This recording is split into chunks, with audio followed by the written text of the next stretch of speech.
Our whole lives we've been lied to. I remember when I was in school, the teacher taught us a story about the turtle and the hare.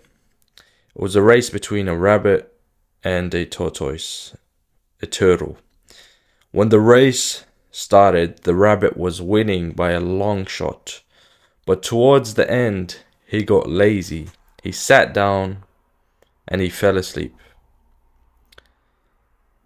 The tortoise carried on like a true champion. Although he was slow, he kept on going, and then he won.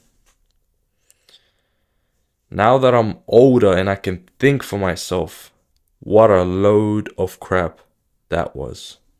Do you know the effect of the story on my young psyche? You might be asking, it's just a harmless story, you're overthinking it. Open your eyes. This story made everyone in that class think that in order to succeed in life, you need to slowly get there. What that translates to is work hard, study, get a job, and die. The finish line is death. You think I'm overthinking this, but school was designed to produce workers.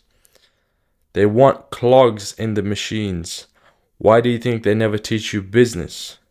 They don't teach you how to be self-sustaining because they want more workers. They want you to depend on the system. Do you know why the tortoise beat the rabbit?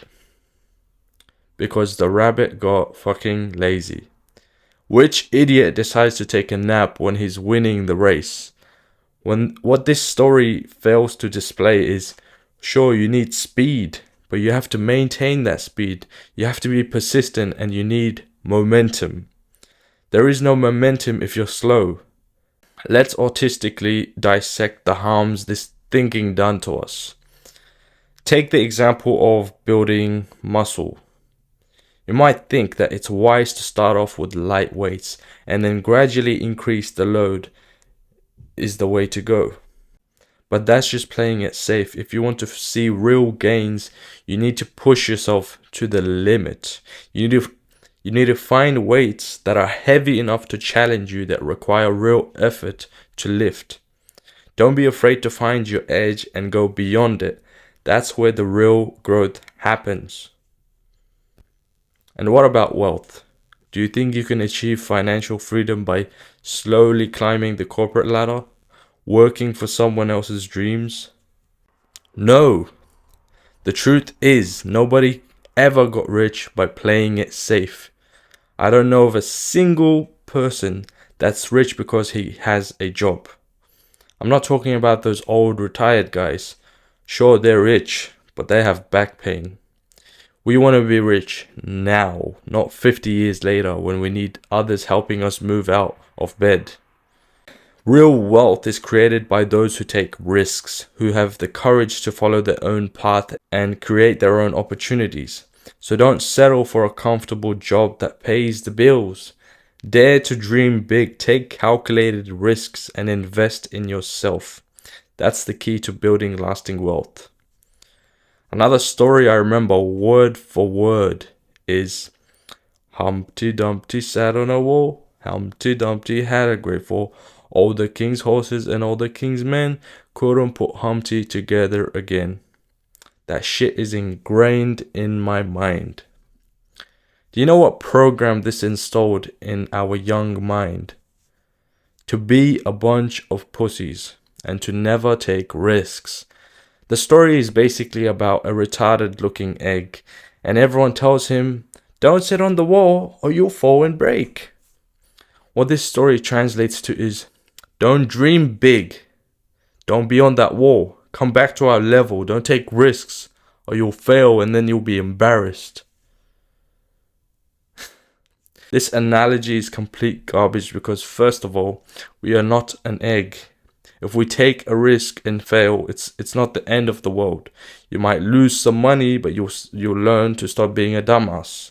But if you never took risks and you never made mistakes, how the F do you expect to get better at something? If you don't even try, if you don't take risks. Have you ever wondered why so many successful people throughout history were orphans? It's an incredible phenomenon that's worth exploring. When you look into the biographies of some of the world's most accomplished individuals, you'll be astounded by how many of them grew up without parents. But have you ever stopped to think why? It's because orphans are forced to think for themselves. They don't have anyone to tell them what to do or how to think. They have to figure it out on their own. And that's what sets them apart from the rest of us. The most successful and the most respected man in history, in my opinion, is the Prophet Muhammad, peace be upon him, who was also an orphan. He had to navigate the world on his own, and he did it with grace and wisdom. So what can we learn from this? We need to be orphans with our thoughts. We need to pave our own paths and to stop accepting everything that's fed to us. As Socrates famously said, to find yourself, think for yourself. Your parents, your teachers, they all propagate this slow path of mediocrity.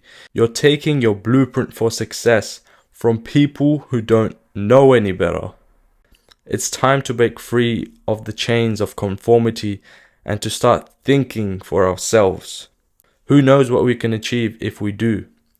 The possibilities are endless, so let's be like orphans with our thoughts and pave our own way to success. The bottom line is, if you want to achieve greatness in life, you need to be willing to take risks, to push yourself beyond your limits, and to embrace the unknown.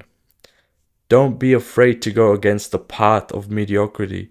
Challenge the status quo. Forge your own path, because in the end, it's not about playing it safe and following the instructions of success by your teachers who are making less than 50 grand a year when this TikTok is making that in a month. The slow path that they propagate is the path of mediocrity. It's the path of settling for less. Settling for less than your worth. And that's not what life should be about. We've been lied to about the way the world works, about what it takes to succeed. It's time to break free from these lies and to start living on our own terms. It's time to embrace speed, momentum, and persistence, and to take risks that will lead us to greatness. Don't settle for the slow path. Choose the path of greatness and watch as your life transforms in ways you never thought possible. It's time to wake up, open your eyes, and see the truth that's been hidden from you all your life.